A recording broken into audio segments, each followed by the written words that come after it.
Ladies and gentlemen, please take your seats. The show is about to begin. Days turned into weeks, weeks turned into months, and then, one not so very special day, I went to my typewriter.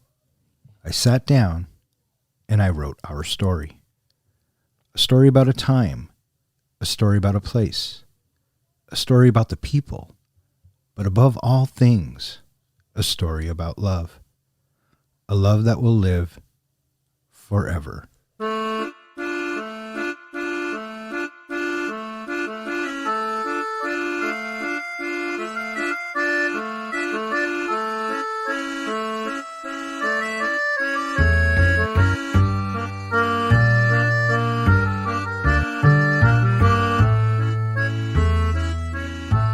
Good evening and welcome to Three Guys in a Flick. This is where we review the good, the bad, and the absurd.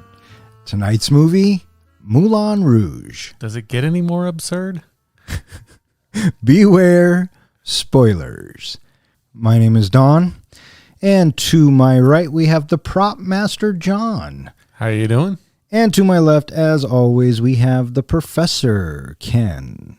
I'm not a duke. I'm a writer. It's a little bit funny. This feeling inside?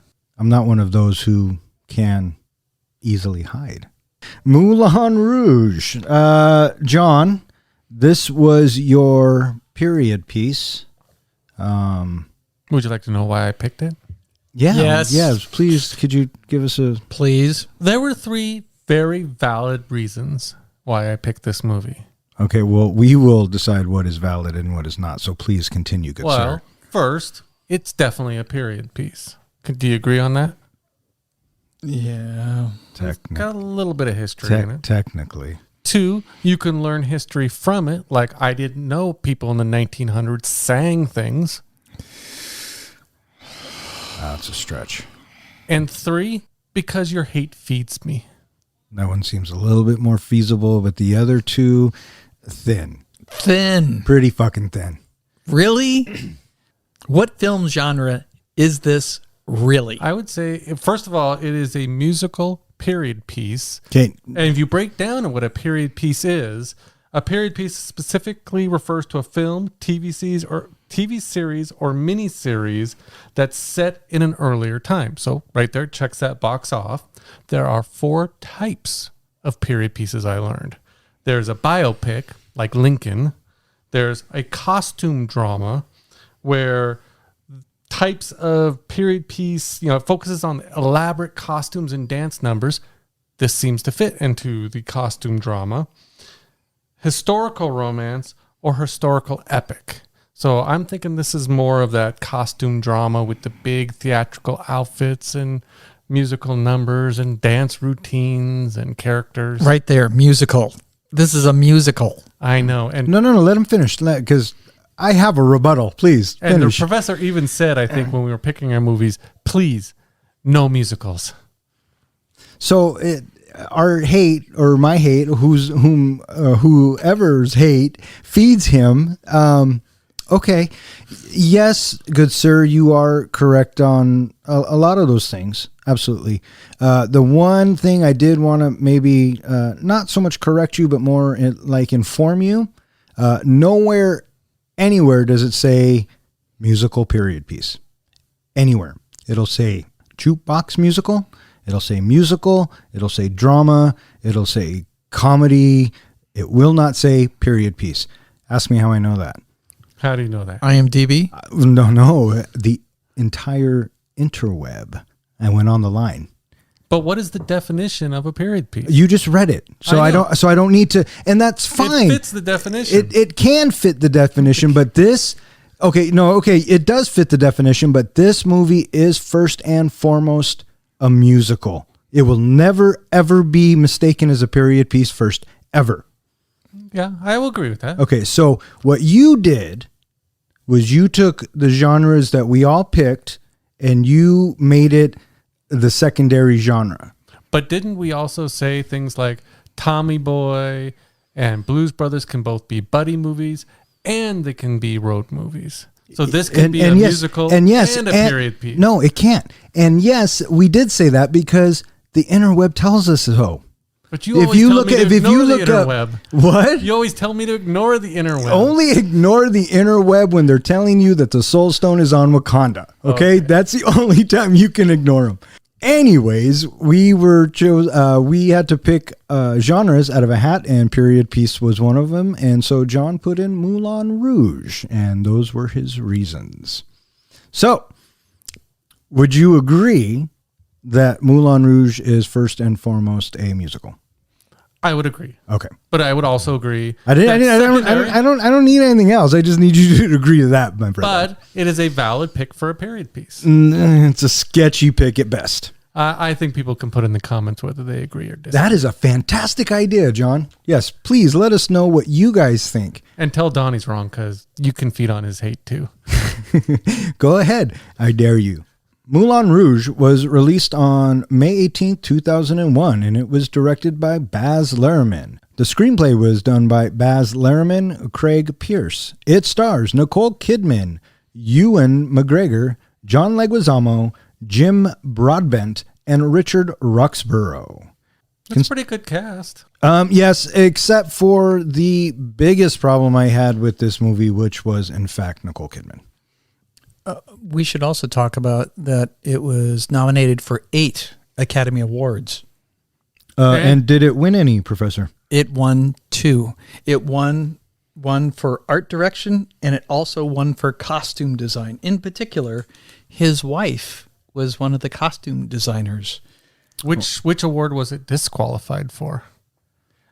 Picture, actress, cinematography, film editing, makeup, and sound. Well, those are the ones that lost. I'm talking about it was originally proposed for one of the awards that it was immediately disqualified. It was not allowed. Don't I get that nominated. question? Don, why don't you tell us which one that was? The original song. The song Come What May was actually written for Romeo and Juliet, Baz Luhrmann's earlier film with Leonardo DiCaprio and Claire Danes. Yeah, I thought that was interesting. I didn't realize that if a song was written for another movie for another purpose, it cannot be up for best original song in the movie it appears in. And I think that is complete bullshit. Because, it wasn't used. Yeah, can a song win a Grammy if it was originally written for a different album? Because you know that happens all the time. Or even a different artist. Sure. So I'm not saying that song should have been nominated. I'm just saying that it sucks it got disqualified the way it did. And it's funny for a musical that is the only original song in the entire musical. Yeah. I'm sorry, period piece. Oh my God. Are you going to do that all night? Because I'm going to fucking lose it. I think we might actually see that on this show or hear that. Oh, jeez. I'm kind of looking forward to it. This fucking musical was made for $50 million and brought in $179 million worldwide. Which is pretty nuts because in general, musicals up to this point, up until like the previous 30 years, they've all been colossal failures. And so it was a very risky venture for, what studio, was this 20th Century? I think it was 20th Century. Anyway, it was a very risky venture for the studio to go for this because musicals in general have done very poorly in the box office. And I'm not trying to, in any way, shape, or form, disparage musicals. I, in fact, like musicals. Quick, going around the table, what's your favorite musical? I have a huge soft spot for The Sound of Music. Okay, Sound of Music. And Singing in the Rain. Singing in the Rain. That's the one. Are you talking about ones that have been turned into movies or actual Broadway musicals? I'm sorry. On this podcast, we talk about films and movies. So I don't know why I'd be referring to theater. I thought his question was going to be the original or the recent version of Cats. Fair enough. I'm sorry, dude. I had to. Movie. Greatest Showman, easily. Oh, great fucking choice. Yeah, that's my favorite one. I really like Hands that one. down. That one's really good. Really good. I would have to say mine is Across the Universe. Don't know that one. It's with Jim Sturgis and Evan Rachel Woods. It's set to the soundtrack of the Beatles, and it takes place over the 60s, 70s, and maybe early 80s. Did this come out like 5-10 years ago? 15, 16 years You're ago. probably maybe? thinking of the one about the guy where the Beatles disappear and then he writes all their music. Yeah, that's the one I'm thinking of. Oh, no, that one is Yesterday. Yeah. It was pretty good. I That one's a enjoyed really one good film movie too. Yeah. But anyway, Across the Universe is set up very similar to Moulin Rouge. But it's not a period piece. It could be. It's set over a bunch of decades. I wouldn't classify it as a period piece, but I guess if you wanted to bend the rules, push the line. Did it bug you? could. Did it bug you the way Christian was a poet that was coming up with all of his inspirations through current music? So it didn't bother me at all. It took me out. Just it seemed like every other song, you know, there's some little riff, a little bit of U2, a little bit of Elton John, a little bit of. I called it song Tourette's. This film suffered from song Tourette's. Did you ever see Rock of Ages? Oh yeah. That's another movie that takes all current songs or all, you know. Oh yeah, because it was the time period. I almost felt watching this movie, and I think this is it's like the third time I think I've seen this, is that it felt like almost like a bar bed of some two guys sitting around listening to a bunch of 80s music, 90s music on a jukebox and thinking, you know, I could put a play to that. I could put a musical to that. I could write a story in between those songs and just strings them all together. And it's like, you know, I'll bet you can't do that. No, I bet you I can. Are you talking about the whole premise The whole premise of how it came about. of a jukebox musical? Yeah, basically. Yeah, probably. Flipping from one radio station to the next. and or then it's like a mixtape, right, or, Yeah. or something. Yeah, for And sure. just putting songs. I mean, the songs they fit into this movie, I almost find this movie more of a comedy than anything else. No, Yeah. it's a musical, dude. It is. but it is also definitely a comedy tragedy. Oh, for sure. And for us to know, I was a little annoyed, and I had seen it before, but I was a little annoyed that he gave us away the ending at the beginning. So, Yeah, Totally. throughout the movie, they told Totally. you what was coming. yeah, I mean, Yeah, because you knew where we were going to end up. yeah, we knew how it ended, which is the biggest problem I have with prequels. Well, he didn't say. I don't think he said she died. He basically said he didn't get her. Okay, but No, when he at the very beginning when he's writing the story, no, he says the woman I love is dead. Oh, and you look at the Moulin Rouge across the street, and it is barren, Lifeless. dark, empty, pouring down rain. Okay, the Moulin Rouge is dead. mm-hmm. Not just her, but everything. And so, how in the world can this end any other way except for him to be, you know, emotionally morose, cut off, dead? Yeah, and Ewan plays that part pretty well. I actually liked him in this film. I like him as an actor. I like him a lot in this. Um, Nicole Kidman too. Yeah. Okay, so you didn't care for her. I don't know. For me, I think Nicole exudes an essence or an innate sense of presence. There's a sense of style to her. I really enjoy, you know, that she's got this look that she just exudes, and it's kind of mesmerizing. Well, I understand the reasons why they picked her over the other people that they were considering. First of all, she has that pale skin. She's very, very pale, and they wanted her. They wanted to be able to shine this blue light on her that every time the blue light hit her white skin, you notice she glowed. It was almost like she was luminescent during those scenes, and she stood out from the other people with that blue light. That's one of the reasons why they liked her so much. But there were some other people that they actually considered. They considered Catherine Zeta-Jones. They considered Madonna. They considered another person they actually considered who really wanted it, who was really disappointed she didn't get it, was Courtney Love. Courtney Love. oh, thank God. They Yeah. also wanted Kate Winslet, Hilary Swank, Renee Zellweger, Drew Barrymore, Natalie Mendoza, a gal by the name of Charlene Spiteri, and Sophie Ellis Bextor. Yeah, and I can see why they picked Nicole Kidman. I'm leaning more towards you, Don. I wasn't a big fan of her in this movie. Oh, I couldn't stand her every time she was on screen. And it's not that I don't like Nicole Kidman as an actress. I really enjoyed her in Far and Away. I thought that was a really good film. And there's some others that she's tolerable in. Peacemaker. Oh my God, dude. The only redeeming quality about the Peacemaker is Sir George Clooney. I was thinking Eyes Wide Shut. I don't know. But Maybe Nicole, it's her accent, and I'm. She got really nominated mean. for Best Actress. I know, but who won that? Give me a second. Okay, so Well- as he's looking that up, Who would you have cast in it? well, see, I'm glad that you asked me that. I was reading these names, and I don't know if I would have cast any of them either. Halle Berry. Halle Berry won for Monsters Ball. Oh well, fuck, dude, come on, gotta give it up to Halle Berry. She's Halle Berry. Right. So, and was she deserving of the nomination? Well, if I was on the Oscar board, I wouldn't have voted for her. She just didn't impress me. She very rarely impresses me, and I don't know. She kind of killed it for me. A unique thing happened as well for when Halle Berry won. You know who won for actor that year? Denzel Washington. Yes, for Training Day. Who were the guys that were considered for Christian's role? Heath Ledger, Hugh Jackman, Jake Gyllenhaal, and Ronan Keating.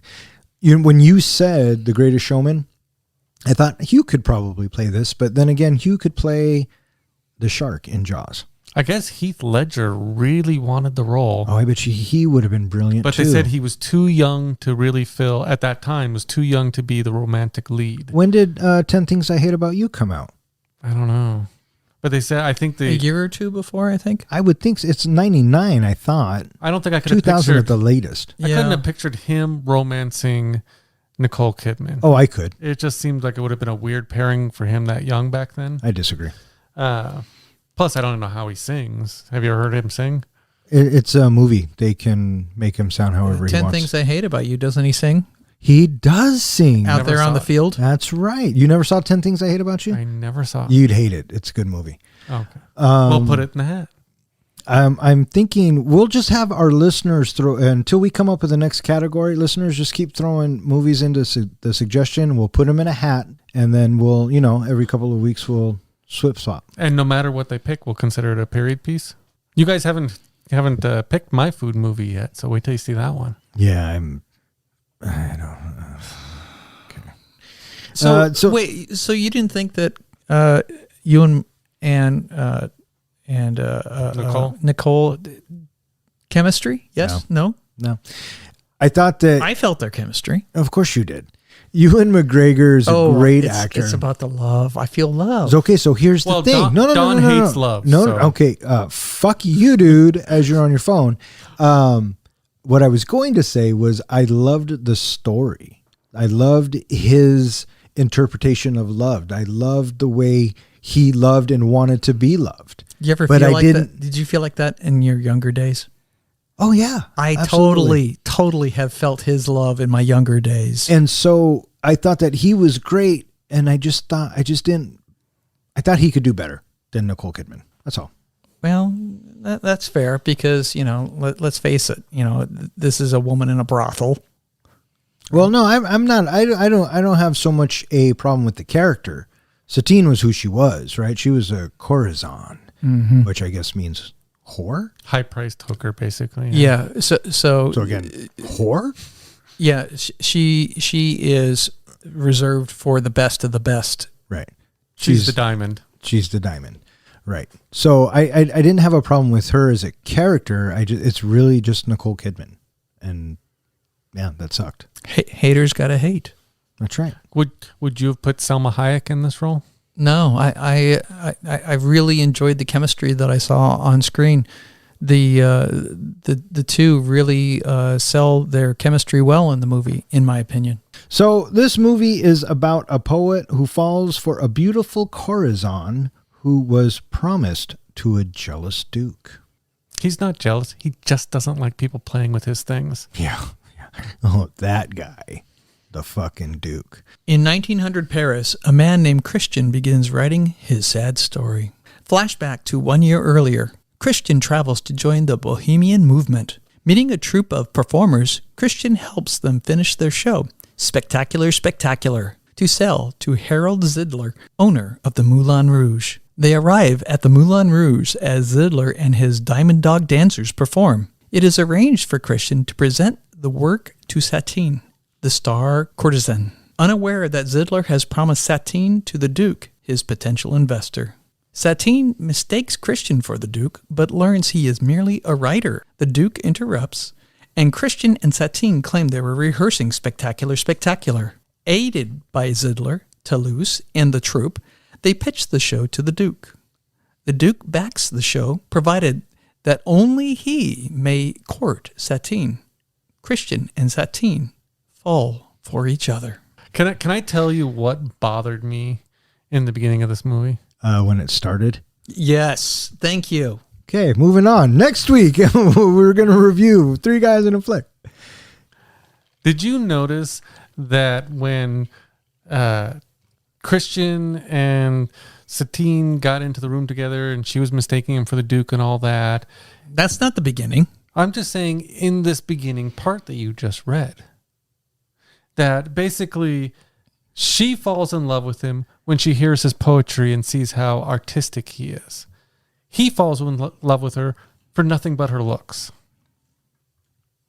And Does that not seem like the weird setup for this great love story? Is No. that what you got out of it? Out of that whole beginning part, yeah. Really? What'd you get out of it? I believe that there is a moment that when two people see each other, I think sometimes, just sometimes, the sparks can fly and somehow you just know. that's what I took out of it exactly. And that's what those looks gave me, because I knew that Christian, I knew that character, he was portraying it, and okay, Nicole Kidman was trying to portray it, and but that's the message I got from it. Well, she didn't seem to feel it, and he sparked on her right away, like when he saw her across the room. But she didn't feel it until the moment he started saying that poetry. I know, and that's the point. That's the moment. That's the moment where everything turned around for her, right? So I bought it, I guess. So yeah. And as Dracula would say, that's when he zinged and she zinged.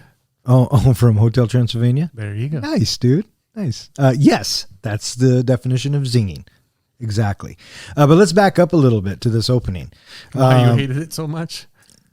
So, as we were saying earlier, this movie kind of suffers from song Tourette's. And is that offensive? Can I say that? No, I don't think that's offensive at all. It's a good terminology. They're just spitting out songs. Okay. So anyways, we get him typing, and then he is our narrator. He is setting the story for us, and he's taking us into the Moulin Rouge. We go back a year later, and when the dude falls through, and then he meets the Bohemians, they start on this song pattern, and once they get to the actual Moulin Rouge to get in there, that's where it just kind of got really chaotic for me. Totally. And yeah, well, and I guess even before that, when he gives them the lines to The Hills Have Eyes, that's how they bond and become friends, and then they go into the Moulin Rouge because they want to. They believe in Christian because of his lyrical prowessness. Yes. Well, they should thank Elton John. The chaos when they go to the club is because they're on absinthe. And that's what it's supposed to be, a hallucinogenic where, it was alcohol back then that had hallucinogenics in it. That made you just go crazy. Yeah. So I think that's what it was representing. Yeah, but all of the scenes in the Moulin Rouge were like that. So I guess we're always on absinthe? I don't know. So anyways, it was chaotic. That scene, who was the fairy? Well, it was Kylie Minogue. Kylie Minogue. But who did the scream? I know this because I looked it up. Because it was originally supposed to be another person doing the voice. Do you know who it is? Mm-hmm. Go. Ozzy Osbourne. Ozzy Osbourne. That's Ozzy right. Osbourne Yeah. did the scream. Now, originally, the Green Fairy was supposed to be some buff guy playing a sitar or whatever. Uh-huh. And it was supposed to be voiced by Ozzy Osbourne. But they cut that out to put her in, but they still kept the angry, evil scream, Ozzy Osbourne. Oh, I wonder if Ozzy was too busy doing Little Nicky. So yeah, their use of songs, it kind of got I don't know, over the top for me. They use "Smells Like Teen Spirit," and I'm not a huge fan of Nirvana nor that song. However, I did like it better when they used it at the opening of Black Widow than here. Did you read the story behind them using that song? No. Well, Courtney Love really wanted the part of Satine. And when she was auditioning, she agreed to let them use the Nirvana song. In the past, she hasn't let them use it for movies or TVs in the past, like before this point. And they basically decided not to go with her, which really upset her. But then she found out that they originally wanted Marilyn Manson to sing it. And I guess she's had a feud going on with Marilyn Manson. So 6 days before the movie release, she used some clause she had in the contract to make them change who the singer was. And they had to redo the movie 6 days before release. Huh. I feel dumber for knowing that. So thank you. Thank you for that. Oh. I'm just kidding, dude. But I really concur with your point. Once we get to the Moulin Rouge, it is just this over the top, sensory overload of this decadence of sound and music and color and just this frenetic energy that I am just like, what the hell is going on here? It is just so over the top. And, in hindsight, I understand that because this movie is inspired by cabaret shows, the Teatro Zanzani. Did either one of you ever experience that in Seattle? Yeah, I've been there a couple of times. Yeah, if you actually go to Vegas, you can go to a show called Absinthe, and it feels a lot like this. I think I've heard about that. Yeah, it's actually a lot of fun. Yeah, and so it's just it really took me back. I was taken aback by the whole experience of it. But I understand where Baz is coming from with this. Because this is representative of the can-can dance, and the can-can dance. When it came about in Europe, it's at this time that this is being introduced, in particular in France. And this movie, is showing just how wild, sexy, and outrageous this dance is. We look at it and we go, oh yeah, okay. But, really, at the time that this was first coming out, people had never seen anything like this before. And it is this world of entertainment that's, created by, these women in dresses and they're kicking their legs up and the knickers are split. And sometimes they didn't wear underwear underneath the split just to, titillate those, Oh, I like it when it says titillate. I was just thinking that. Those customers even more so. And so, Baz, he had this idea that he wanted to have the petticoats coming at you. And then this is akin to, having like a coral reef just filled with, colorful tropical fishes. It's just this overindulgence of just pow, boom. It's just like, oh my gosh, just so decadent, over the top. I was taken aback by it, and it was hard to catch up. I could understand how Christian, this simple bohemian, wanting to be bohemian, is experiencing this world for the first time of just this, your senses are being overloaded. Mm-hmm. And then through a through a case of mistaken identity, he gets mistaken for the Duke and gets a one-on-one meeting with Satine. And that's kind of where you were talking about, did you buy it? And yeah, I bought it. Do you guys remember the song Rhythm of the Night? Sure. What movie was that originally made for? That I don't know. You have me stumped. Something from the 80s, obviously. Oh, yes. Classic 80s movie. I only can think of is Beverly Hills Cop, and I don't know why. No, but that would be incorrect, sir. Yeah. All right, what? The Last Dragon. Oh, I loved that movie. Fuck yeah. Shown off. Yeah. Yeah. The Shogun. The Shogun of Harlem. Mm-hmm. Yeah, great watch. Great watch. Yeah. Anyways. Bruce Leroy. Yeah. He's amazing. I've met him. So all right. He's a great guy. Let's get back to the Moulin Rouge. Do we have the kingdom to? of nighttime pleasures, where the rich and powerful came to play with the young and beautiful creatures of the underworld.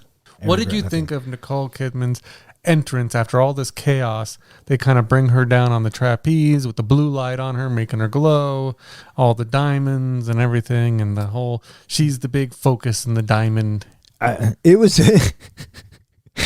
it was at this moment that I had already decided in my head that this movie was going to be way too long, and I was 100% correct. It was Diamonds Are a Girl's Best Friend.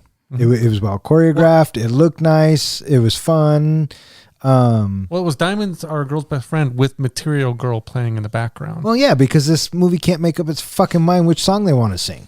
So that doesn't surprise me. Okay, but you got to give a little bit of props to Nicole. Can you imagine being in the center of attention in front of, 600 extras, and you got to be up there swinging around 40 miles an hour, swinging around, singing?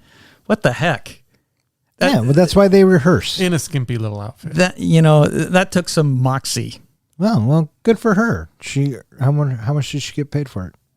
It was something like $8 million, Oh yeah, $8 million. yeah. It must be rough. Yeah. Must be rough. Well, you're getting paid, so do the fucking job. That's right. That's what it boils down to. And she did. She did the job. And again, it was a well put together scene, and it just went on. Like all of the musical numbers went on just a little bit too long for me. I don't disagree with that. Mm-hmm. Yeah, I'd agree. So yeah, after this mistaken identity, the two fall in love, and But do they? so here He falls in love with her, but does she really fall in love with him? she said she did. Oh, I think she starts to imagine that she could fall in love. This is a character who is trapped. She is stuck. She is a survivor, and she does not allow people in. This is who she has been. Christian coming in, he is just another person. There's no way she's letting him in right away. I have to disagree with you there, Professor. I don't see her as trapped. I see she's where she wants to be. That she sees this as her way to move up in the world. She craves all the attention. She loves it. She wants men to flaunt over her. She wants them to give her diamonds and jewelry and all that. And she knows that she's helping the Moulin Rouge in return by bringing them in and bringing the money in. And as a courtesan, which she takes the role very seriously, her one rule is she can't fall in love because she has to be there for any man who would do it. She even says, she gets excited with Harold about meeting the Duke because the Duke can make her a real actress and a real performer. Yeah, but I would think that some of that is to mask the fact that she, like everyone, yearns to be loved. But I also think she could leave at any time. She's not trapped. Oh, I don't. Harold seems like he cares for her almost like a father. She doesn't. No. Even though he kind of sells her, The but show must go on. he does care about her. Yeah. Let's put it this way. He probably cares about her more than anyone else in the cast, Yes. mainly because She's cha-ching. she's the top money earner, right? So, I think she is trapped, but I think she wants to believe that she's not, and that's why she can put up the facade and be the way she is. I think that, as corny as it is, the Elton John lyrics kind of awaken something in her. Is she in love with him at that moment? Maybe not, but is she open to the idea of maybe love? She certainly doesn't turn it away. She doesn't turn it away, right? And then She actually does try. She tells him off several times. only because she was told to. No, even she tells him, go away, and then he reads the lyrics and she starts getting interesting. But then, Because she was afraid. she was supposed to be promised to the Duke, and she knows that. Well, And this is part of the job. I know why she tells them to go away, because they got caught. That's why she tells them to go away. Well, she tells him to go away even before when the Duke's just outside the door. Well, yeah, to leave so they don't get caught. Yeah, but at that point, she doesn't want him. She even tells him after they do their whole big thing, and then they kind of have, he climbs up the elephant and comes to greet her. She tells him then to go away. This can't happen. I can't fall in love. I'm not allowed to. I got a question. Why does Toulouse's hat stay on his head when he's upside down? Because It was written that way. it was written that way. Fuck that. You thought that when you were watching the scene? Yes, he's swinging his head back and forth. What did you think of John Leguizamo in that role? He's fine. I think John Leguizamo is a solid actor. No. Totally. Choir. And, you go through your little creative film techniques to make sure that he is as small as he's supposed to be. But he really did. He went through some suffering, and he had to go through some physical therapy after the show was over with. Yeah, for all the weird positions he was in for day in and day out. Well, he had to be on his knees so much. And the finale where he wears those really baggy pants, he kept himself squatted down really low. And so that was torturous unto itself. For all of the takes for that, he had to be keeping himself hunched down. Yeah. That's I wonder if the slur that he has in it was his idea or the director's idea. Who knows? Do you think it added to the character? Do I think his slur added to the character? I'm going to go ahead and say yes. Okay. Haven't a clue. All right. So we have Satine and the Duke coming in, and then Satine, she passes out, right? And when she passes out, first falling off the trapeze. Right. And when she passes out, I knew that this was going to be why Christian is so sad at the beginning of the movie. Mm-hmm.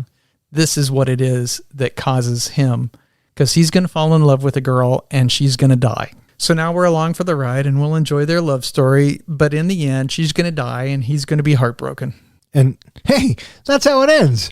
I just kept wondering too that, she passes out and falls off the trapeze, and she passes out and other things, yet she never seems really interested in what's going on with her health. Does that seem weird? No. I knew it was tuberculosis. The consumption. Is that what that's called? They call it the consumption. They called it the consumption. It's pulmonary tuberculosis is what she's diagnosed with. Oh, okay. Okay. Which is a very contagious bacterial disease that affected her lungs. Did you realize that currently tuberculosis is still a pandemic disease? I did not know that. 2019, it had like 1.5 million deaths. Wow. That's a lot of deaths. I've heard it's pretty curable, I think, in the U.S. Now, at the time of this movie, 1900, this is at the zenith time of tuberculosis, and it was claiming probably 1 out of every 7 lives in the world at this time. A horrible disease. Yeah. And it looks like a horrible way to die, too. I mean, just, you have to feel for her. Or for people who have this kind, because a lot of people died of consumption. Didn't, in Tombstone, we watched Doc Holliday, didn't he die of consumption? Yes. So it's pretty much the same thing. They basically, their lungs shut down. Yeah. So we took a left there. Let's try and get back on the road. So now we're introduced to the Duke, and we have now been introduced to the Bohemians. And what is the plan? The plan is for them to get Zidler to invest in a play that Toulouse has written. That they invent on the spot. No, Zidler is the dude from Harry Potter. They need the Duke to invest, right? Right. Well, they need but it is invented when the Duke comes in to find Christian and Satine together. They had started kind of writing it. That's what they were working on with The Hills Are Alive and all that stuff. They're kind of writing what's called Spectacular. Mm-hmm. And the whole idea is Toulouse wanted to sell it to Zidler and get the backing for it from the Duke. He didn't know about the Duke at the time. Right. And so Toulouse wormed his way in to get Christian to meet with Satine, to get Satine convinced about Spectacular, not realizing that I think Zidler already planned on buying it or something, because he wanted the Duke to invest in the Moulin Rouge to put on some big performance. Right. And so when the Duke comes in, that's when all the crazy antics start. Comments. What did you think of your song? Did you like your song, this version of your song? I didn't mind it. Don? Yeah. So you're pretty mad about it? Yeah. I actually, I know this is a jukebox musical, as you call it. It's a little bit funny. But I liked the music in the movie. There was only 1 or 2 songs I didn't like, because these are all songs I like to listen to anyway. I like Steve Miller. I like the Beatles. I like Elton John. So I liked the soundtrack from this. Mm-hmm. Yeah. In general, I thought it was nice what they did with your song, but I in the end, I found it distracting. And I wish that that they were not using a current song. It's curious that you have a production that is taking place in the past, but it is using current things, and we see that in Heath Ledger's A Knight's Tale, right? Yes. We get that rock and roll sound Right. in a classical setting. And I got to say, every time that came up, it pulled me out of the movie. I have to agree with you on The Knight's Tale, so I can see exactly where you're coming from, Professor. Yeah, because at this time, this is a new era. 1900 Europe. This is a new time, but we're being taken back to an old time, but being reminded with this current music. And so each time I experienced it, it took me out. But I was more invested into it because of Christian and Satine. I enjoyed their chemistry that they showed on screen. So here's the biggest problem I had with this entire sequence. It was too long, Yes. and they kept saying goodbye, but then singing again, and then saying It goodbye. could have been cut in and then half. singing again, and then when they're done singing, we take a long stroll with the camera over to Leguizamo sitting on the fucking tower, and he's got to sing the same fucking song. Yes. Too long. It could have been cut in half. I Oh my thought God. I thought the pitch would be more painful for you because, like you said in the beginning, they told you the story of what exactly is going to happen.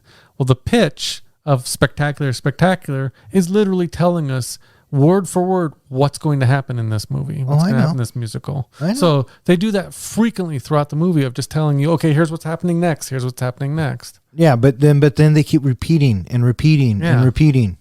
That's Oh, what I'm saying. did I say that they were repeating? Were they repeating? It was too fucking long for this musical Keep feeding. period piece ish. Yeah, and that's where you find yourself rubbing your forehead thinking, And I got to tell you, this film for me was a clock watcher. I kept seeing how long I had left of this movie because the reality of it is I had seen it before. I didn't like it when I first saw it. And guess what? I didn't like it again. Professor, had you seen this before? no, never seen it. Okay. Probably should have started with that. John, you've seen this before, right? I think, like I said, I think this was the third time I've seen it. Oh, okay. And you put it into the helmet, already seeing it. Yeah, because you said, please no musicals. So he bypassed the required genre. Well, Don, you didn't say And- that. The professor said that, and I think you set the rules, Don. It's So- your basement. Right. So you clearly broke the rules You didn't set that rule. that it had to be that the genre we picked had to be the foremost of the genre. You did say you know, foremost. you're right. I didn't say it. I You just said it had to be right. a No. period Hang piece. on. You're right. I didn't specify that in the beginning. Well, I do that next assumed you were And- smarter than that. So But you know what happens when you assume things. Well, yeah. Okay. So now I'm gonna don't forget to wash your hands when you go to the bathroom. Okay, buddy. Before or after? Both, please, and thank you. As the cabaret is converted to a theater, Christian and Satine pretend to be rehearsing, but really fool around. When the suspicious Duke threatens to stop the financing the show, Ziedler arranges for Satine to dine with the Duke, but she falls ill from tuberculosis. Ziedler tells the Duke that Satine has gone to confession. Ziedler learns from the doctor treating Satine that she does not have long to live, but keeps this from Satine and Christian. Christian writes a song to affirm their love. A jealous performer reveals to the Duke that the play is a metaphor for Christian, Satine, and the Duke. The Duke demands the ending be changed to the courtesan choosing the Maharaja. Satine offers to spend the night with him to keep the original ending. At the Duke's quarters, Satine sees Christian on the streets below and realizes she cannot sleep with the Duke. The Duke attempts to rape her, but the dancer Le Chocolat saves her. Christian urges Satine to run away with him. The Duke tells Ziedler he will have Christian killed if Satine is not his. Ziedler warns Satine, but when she refuses, he informs her that she is dying. Ziedler explains that to save Christian's life, Satine must reject him. Barred from the Moulin Rouge, Christian is heartbroken. All right, so they dupe this Duke into giving them. I like that. Dupe this Duke. Thank you. They duped this Duke to give him all this money, and they tell him he can have creative input, and he's always on the set, and they're doing rehearsals, big and thing, everything's too. going. The big thing, too, is he makes Ziedler sign away the Moulin Rouge Yes, as collateral. as collateral. So if anything goes wrong, he gets the Moulin Rouge. Right. So now Ziedler's whole life is into this, right? So he's going to do whatever it takes to keep the show going because the show must go on. Yeah, they get caught. They get seen by Zidler, and he tells her, you got to end it. So this is the first of many times that she ends it, and he sings her a little tune. And this is actually where I think this is where it changes. I don't think we get so much of your song anymore as we get of Come What May. Come What May. Yeah. So I was noticing that because the first time I ever watched it, I was thinking, God, they're using Elton John. And so I knew it was coming. And then once they introduced this song, I noticed, I'm pretty sure they don't sing Daniel's song again after that. No, maybe in the ending number or something, but yeah, because they say when they're writing the musical or writing the spectacular that the sitar player writes a secret song for his love interest that when he plays it, she knows that it's a message directly to her, and that turns out to be Come What May. So that's why they have to sing it freaking every 5 minutes. Right. I forgot that we were watching a musical. Thought we were watching a period Well, piece, like I said, but in the it keeps- 1900s, people sang a lot. It keeps smacking me back in the face that it was a fucking musical How come nobody had a French accent? because it's an Americanized. It's actually an Australian-made musical. So yeah, they get caught and she has to break up with them. Yeah, so that's pretty much the plot of this fucking story. What'd you think of the Duke character? Did you like how he was portrayed? The Duke was over the top. He was clearly our villain. Who wasn't over the top in this movie? Pretty much everybody's played over the top. I don't think Ewan is. Really? I don't think he's over the top at all. I really dig him as an actor. I think he can star in anything. I really He like also him as an performs in a band, so he had the musical experience. actor. Yeah, cool. Well, I feel like that everybody in this they defy logic in how they choose to pursue their characters. True.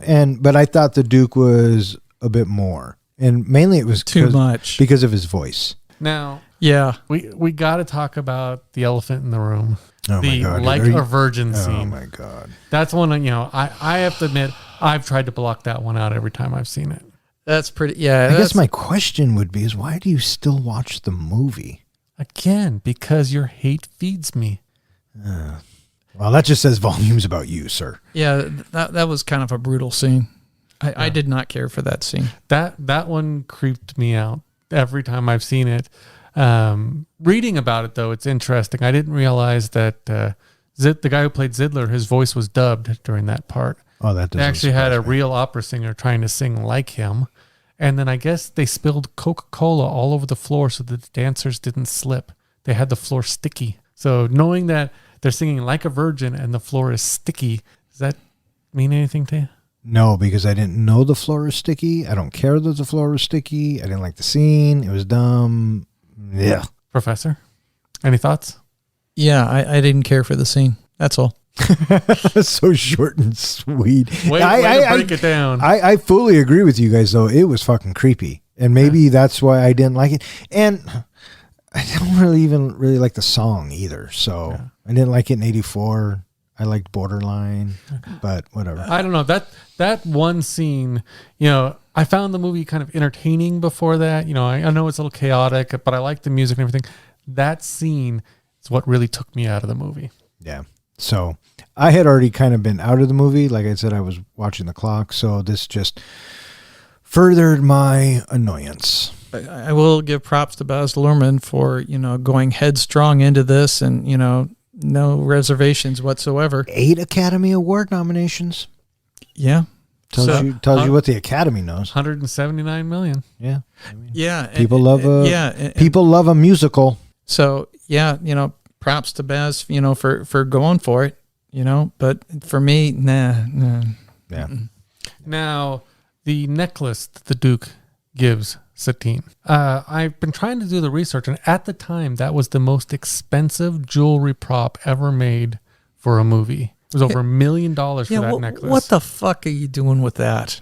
And now I guess there's some argument whether it's still the most valuable piece ever shown in a movie, because now I think the value of that necklace is up to $3 million.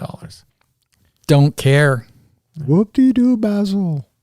Is that's the one he puts on her when they're in the tower, when she finally does When she's- agree to Yeah, when she's supposed to sleep with him. right. Right, So right. so after they get caught, they got to break up, and then she says to him, you know, I got to do this, and then he says, come what may, it doesn't matter, I won't be jealous anymore. Bullshit. I felt too the scene where the Duke goes from being this idiot who basically He's is a buffoon. buffoon falling for everything to all of a sudden being a rapist seemed a big stretch too. That, you know, he throughout the whole thing he's just getting pushed around, and now he's smacking her around. You keep kicking a friendly dog, what's going to happen? Gonna bite you? Is That's right. that what you're saying? That's right. So I believe the turn, and I believe he could be that big of a douchebag for sure. I just thought that, yeah, let's talk about this for a second. How did he know to be there? Totally. That's what I was thinking. You decided to show up at this time? I think he was spying on him. He's But kind of a there's- little voyeur. Pervy. Yeah, Exactly. and it just comes out of nowhere. So I'm going to chalk that up to movie convenience, and we're moving on. I'm not saying that we needed to see anything further that could have possibly happened. I'm just saying that, you know, that was really convenient for him to be there. Yeah. Movie convenience. What did you think of the Roxanne piece? I thought it was only a matter of time. Given the story, knowing the song, even when I first saw it, I knew Roxanne was going to come in. I liked the way that they did it. I like the Argentinian dancer, The narcoleptic the narcoleptic Argentine. Argentinian. I didn't go for his voice being low and gravelly like that. Oh, I did. I liked it because it's such a contrast to how Sting sings it. You know what I mean? So all the renditions of the popular songs that they did were tolerable. I just thought that find a song and stick to it. They mashed up so many songs, it just took me out of it. Like you said. Well, John So- Leguizamo was originally supposed to be the Argentinian, Oh, really? but they changed him to that other role and got this other actor. Yeah, it doesn't make it any better for me. Okay. I don't think he would have fit as that kind of narcoleptic Argentinian. I think John Leguizamo could be anything. He played the big fucking fat clown from Spawn. Yeah. He could. John Leguizamo's the man, dude. That's John Wick's car. Maybe that clown just had an eating disorder. Wait, he You had got to a weight, call him fat. he had a weight problem. When I find out whose bacon this is, You're gonna call me Papi Chulo. We've done 3 John Leguizamo movies. Think back. Were there more? Well, he wasn't in the John Wick that we saw, but he was Oh, in Once fair Upon point. a, or was he was in Once Upon a Time in Mexico? No, he No, wasn't. he was in Wick Stereotype. 2, Chapter 2. Yeah, he was. And 1. Yeah. Yeah. He was in- That's probably why I included. You know what? Fuck it. I'm gonna put him in to the John Wick series, and we're gonna count that but shit. he was in my favorite movie, The Chef. Yes, he was, and he played probably your second favorite character. Yeah. Yeah, next to the kid. So yeah, What other movie was he in that we saw? this musical called Moulin Rouge. This musical period piece. It's not a period piece. Well, fuck again. Our one true listener, why don't you weigh in and let us know? Would this be a period piece? Well, I don't know. It made you bleed. Nice. The night of the show, Christian sneaks into the Moulin Rouge, intending to pay Satine her fee as a courtesan. He confronts her backstage, but they find themselves in the spotlight. Zidler convinces the audience that Christian is the satyr player in disguise. Christian denounces Satine and walks off the stage. From the rafters, Toulouse declares, "The greatest thing you'll ever learn is just to love and to be loved in return." Satine sings the song Christian wrote to express their love. Christian returns to the stage, joining her in the song. The Duke orders his bodyguard to kill Christian, but is thwarted, while Zidler stops the Duke's own attempt. The Duke storms out as Christian and Satine complete their song. After the curtain closes, Satine succumbs to her illness. Before she dies, Christian and Satine affirm their love, and she tells him to write their story. A year later, the Moulin Rouge has closed down and is left in disrepair. Christian finishes writing the tale of his love for Satine, a love that will live forever. Roll credits. What'd you guys think of the big show? I thought that Christian was kind of crappy the way I understand his heart was broken, but then he just wants to pay his whore. Yeah, that was a bit harsh. I thought That's that was pretty kinda- harsh. I mean, really, that should be a sign to her that he's big warning signals of, danger, danger, stay away from this guy. He just threw down that money, huh? Yeah, and just saying, paying my whore. I want to pay my whore. Yeah, that was a bit rough. I thought that when the show started, I thought to myself, oh, good. Let's listen to Diamonds Are a Girl's Best Friend again. Well, I will say this. The visuals are incredible, and I understand why this got an Oscar for its costuming, because the just the elaborateness of how this set looks, and the flamboyance and the pop of color, and it's reminiscent of like a like a Bollywood musical. Oh, absolutely. That's the way it was designed. It was meant to look like a Bollywood.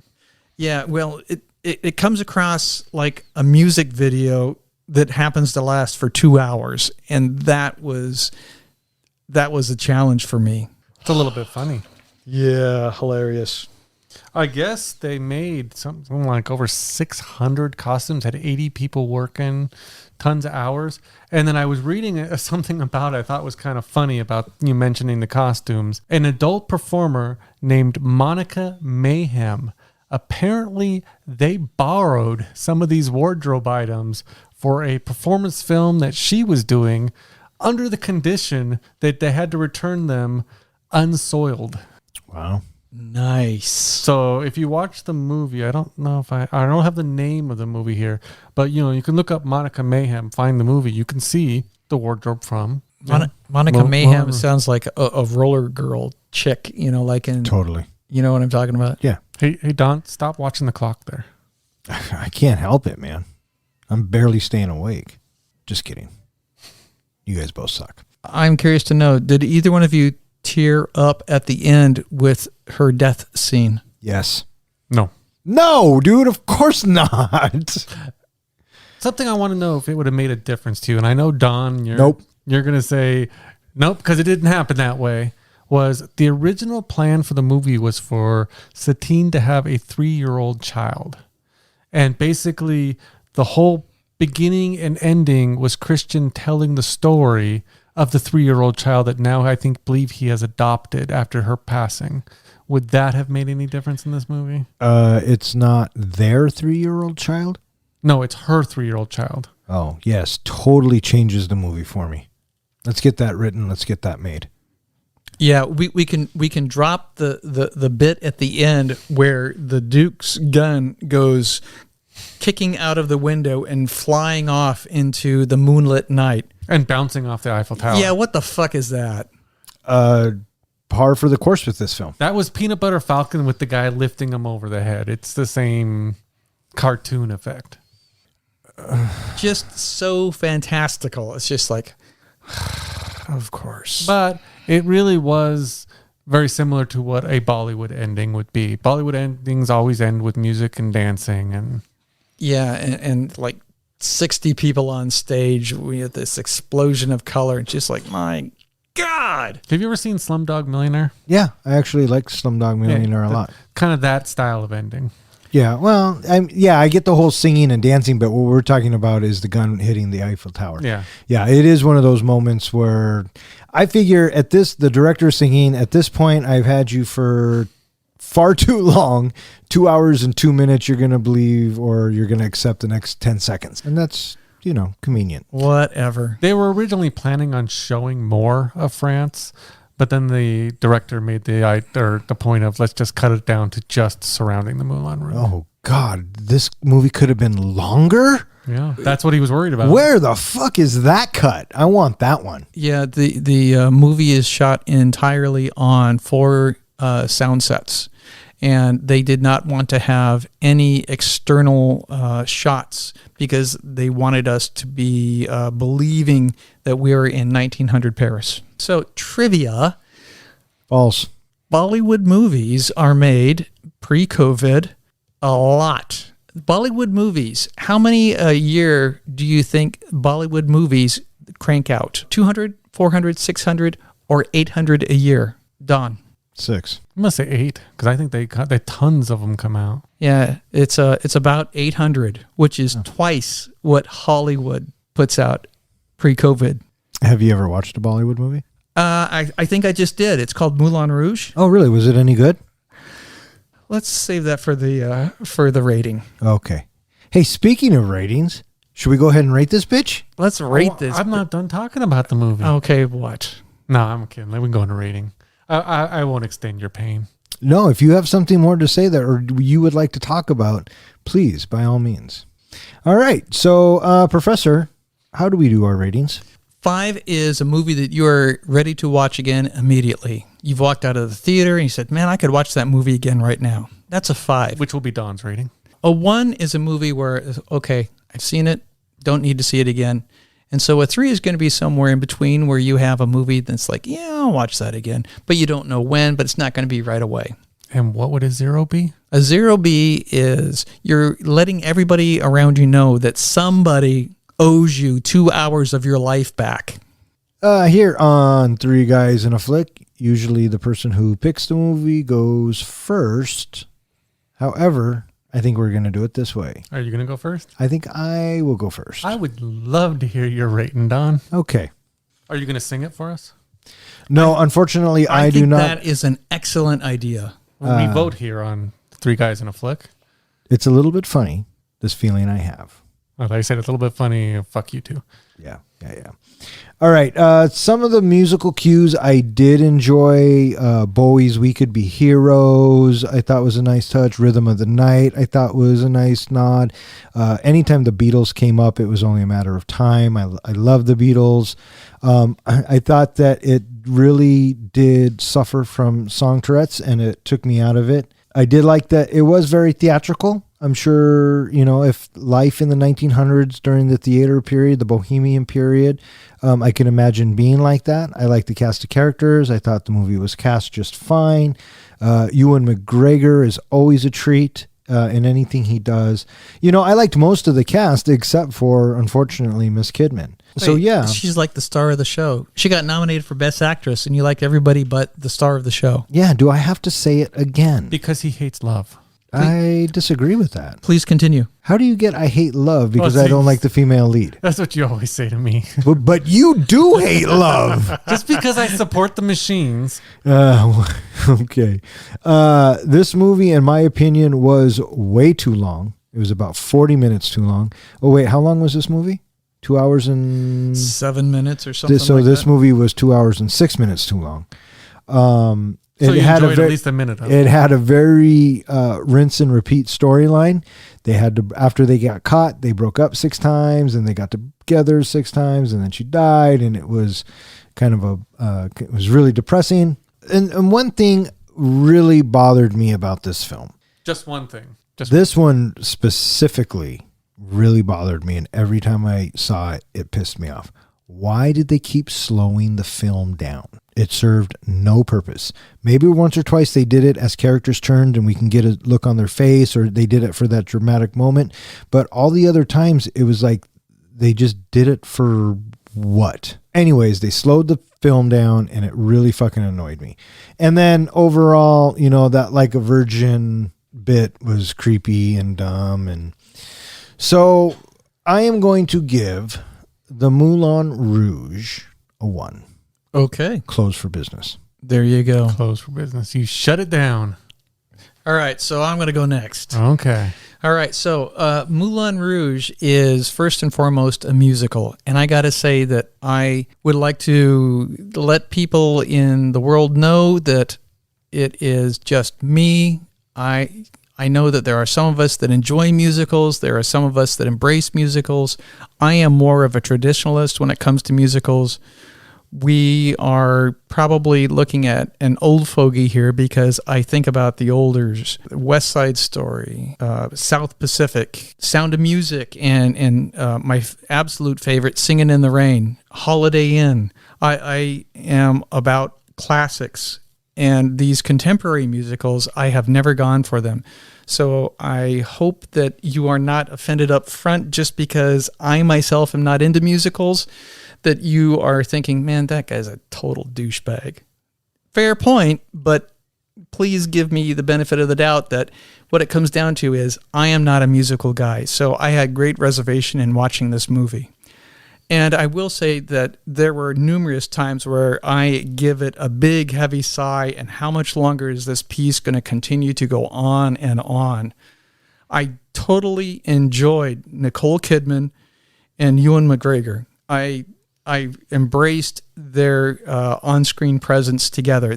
I thought that the two of them worked very well together. Contemporary music in the musical for a piece that's set 100 years ago, I really felt taken out of the movie every time that it happened. And it was a constant distraction for me. It was really hard to get past that because it kept coming up again and again. And I did not like that part of the movie. Now, I will say that it is a very ambitious movie. I think in general, Hollywood hasn't seen a movie like this ever before. It is so brazen and bold. And Baz, he is, to be commended for his bold interpretation of how he wanted to present his movie. By the way, on the first day of shooting, poor guy, he had his father pass.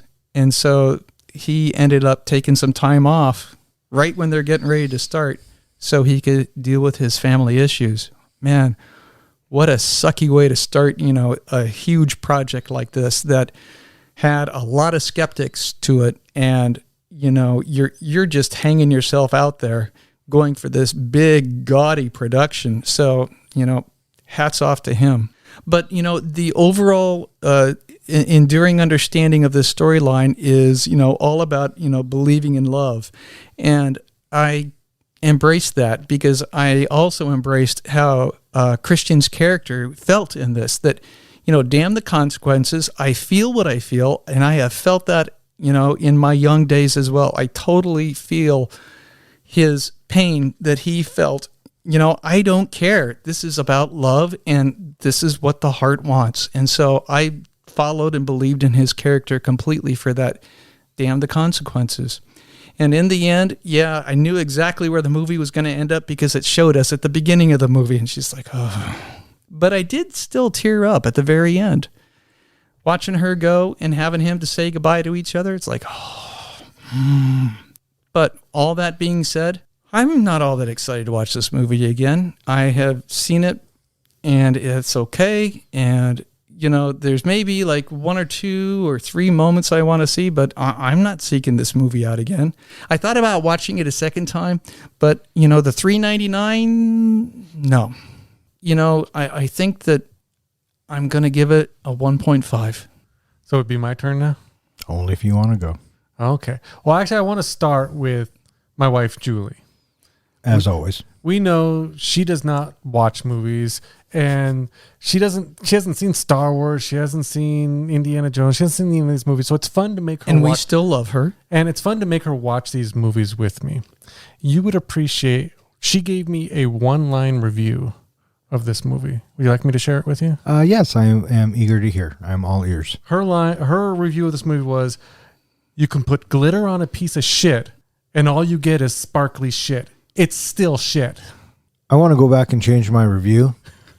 My review will now say, you can put glitter on a piece of shit and all you get is a glittery piece of shit, but it's still shit. I give it a 1. So you agree with Julie? I thought that was pretty evident. Okay. Well, now we'll go into my review. No, I think we should end it right there. No, my review is going to be in the same style of this movie. I'm not going to sing it, but I'm going to start with my rating and then tell you how I got there. Oh, fuck. This is exactly what got us into this mess. I'm going to give you the end right in the beginning. I'm going to give this movie a 2.5. Now, my reasons for it is because, especially after watching it a couple of times and doing a little research on it, I get some of the metaphors and I get some of the reasons why the director made the design of the movie the way they did. Originally, when I watched it, I thought it was a mess. I thought, okay, I like the music, and I love, Ewan McGregor. I thought he hit it out of the park, but the whole story was hard to follow. It just bounced all over the place. I agree with you. It was really, really fast, and then it was really, really slow, and then really fast. And yeah, you're watching your clock thinking, when will this end? And when I got to the like a virgin part, creeped the hell out of me. And I just couldn't get past that part.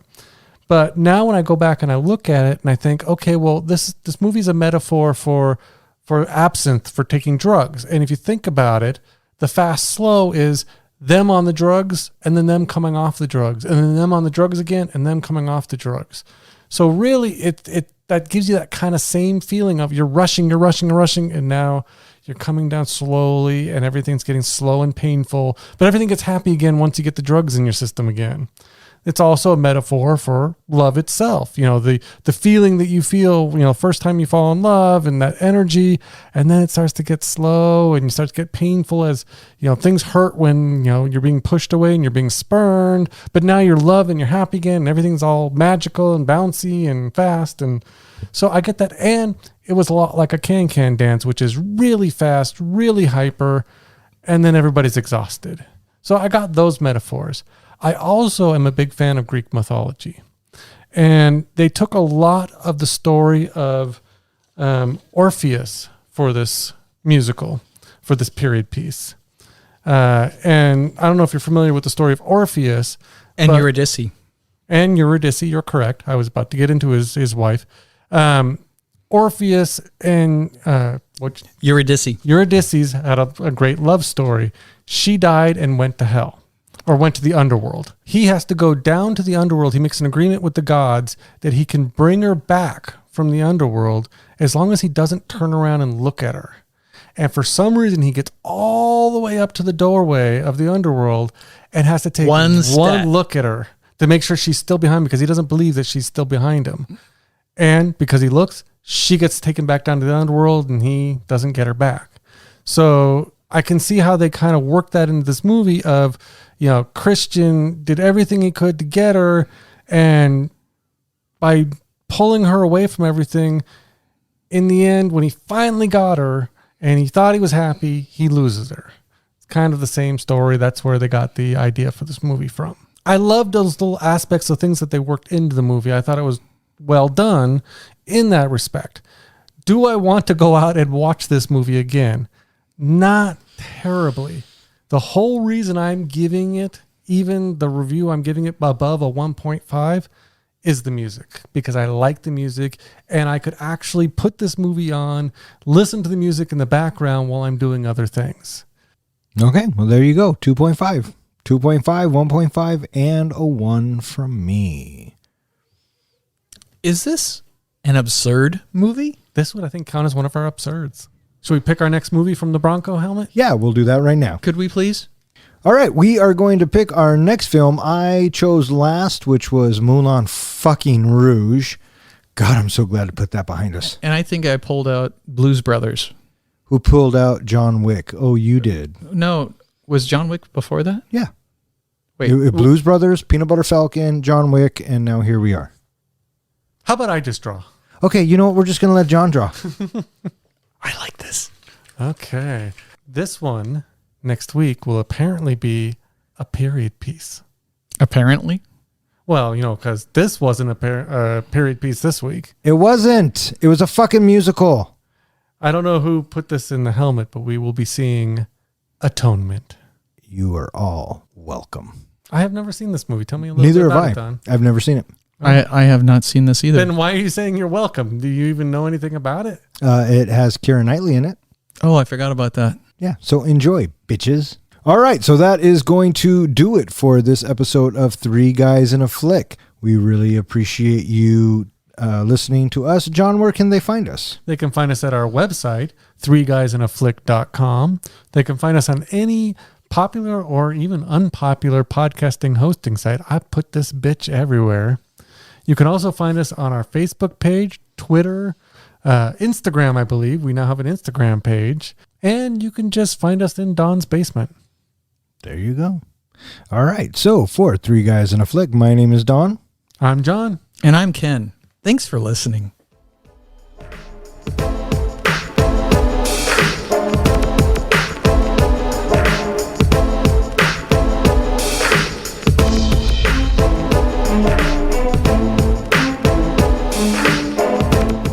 Anything you guys talk about now, I just have to cut out until we Yeah. get that. And, you know, this is taking forever, kind of like this movie. I had to read Julie's review because I thought that just summed it up perfectly. That's great. You can put glitter on a piece of shit, and all you do is you get a shiny piece of shit. Yeah, It's w- still shit. Yeah, we heard you the first time, bud. Fuck. This guy and his wife always blah, blah, blah, blah, blah, blah, blah. All right, so who drew Moulin Rouge? I'm just fucking with you, dude. I know. I'm just kidding.